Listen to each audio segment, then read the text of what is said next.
I was called into the manager's office unexpectedly. Before I could sit, he blurted out, "Someone reported that you've been taking company funds." I froze. My coworker, Vanessa, had planted the accusation. The room went silent as he continued, "Security footage will be reviewed immediately." My heart sank. I had always played by the rules. Now everyone was looking at me like I was a criminal. Weeks earlier, I'd noticed Vanessa taking credit for projects I had led. She constantly undermined me during meetings, subtly planting doubts about my integrity. I brushed it off. I thought professionalism would be enough. She had whispered to management about small discrepancies in invoices I'd approved. She knew enough accounting jargon to sound credible. The tension in the office escalated, but I had no evidence to defend myself. It felt like a trap closing around me. By Monday, coworkers avoided me. Lunch invitations stopped. My boss glanced at me suspiciously, even though she didn't know the truth.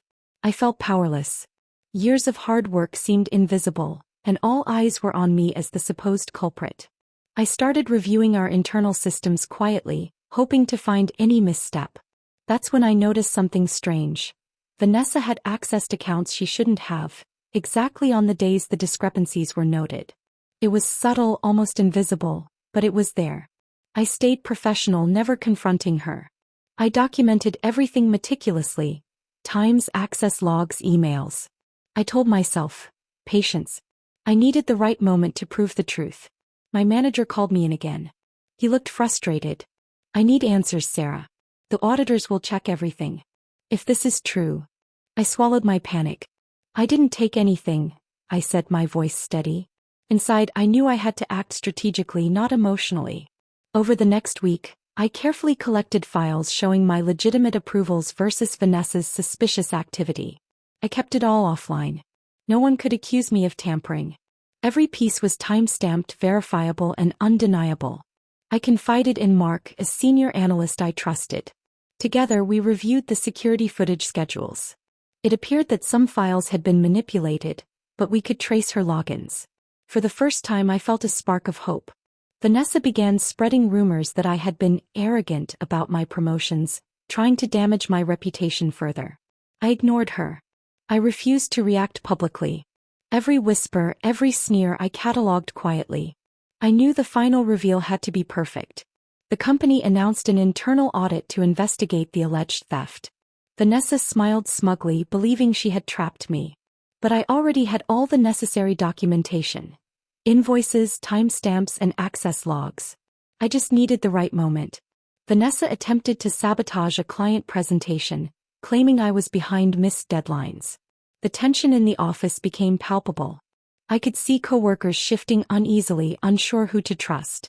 I realized that the drama was escalating faster than expected, and I had to stay calm. I quietly consulted with HR about company policy. Nothing I was doing was illegal or unethical. But Vanessa's lies were spreading. HR advised, "Keep documenting everything. Evidence will protect you." I felt a sense of validation. My patient strategy was working. The company scheduled a meeting to review the security footage. Vanessa seemed confident, smirking at me as if victory was guaranteed. I walked in with my evidence in hand, fully prepared to let the facts speak for themselves. The IT specialist started the footage. At first, it looked like nothing unusual. Vanessa had carefully staged her actions. Then subtle details emerged: her login credentials, her handling of files, timestamps inconsistent with my access. I stayed quiet, letting everyone watch.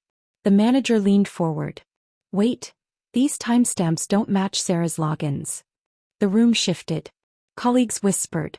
I felt a surge of vindication but stayed composed. Vanessa's confident expression faltered. We played the emails side by side with the security logs. It became obvious.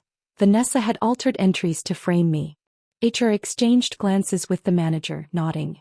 I realized the moment of truth was approaching. Vanessa tried to interrupt, but the manager held up a hand. "Let's watch until the end," he said.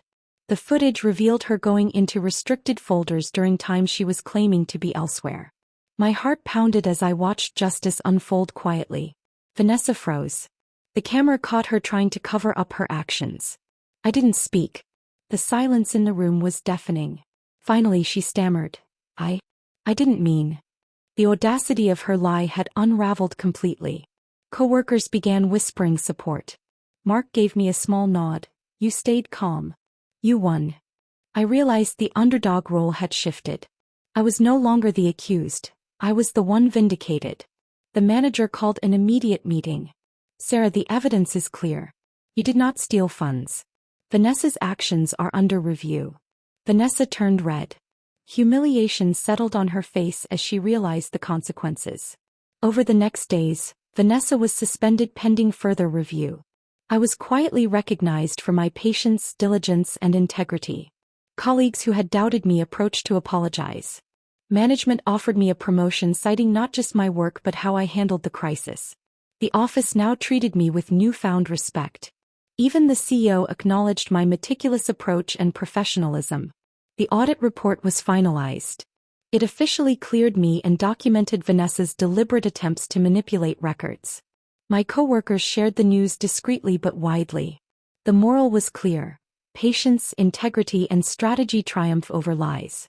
Vanessa was reassigned, her credibility destroyed internally. I regained trust, respect, and confidence. I reflected quietly. I had stayed professional, avoided rash decisions, and let the facts tell the story. In the end, the truth wasn't just vindication. It was proof that doing the right thing, even under fire, leads to real justice. And that day, with the security footage on screen and everyone watching, I finally felt like the underdog who had won on her own terms.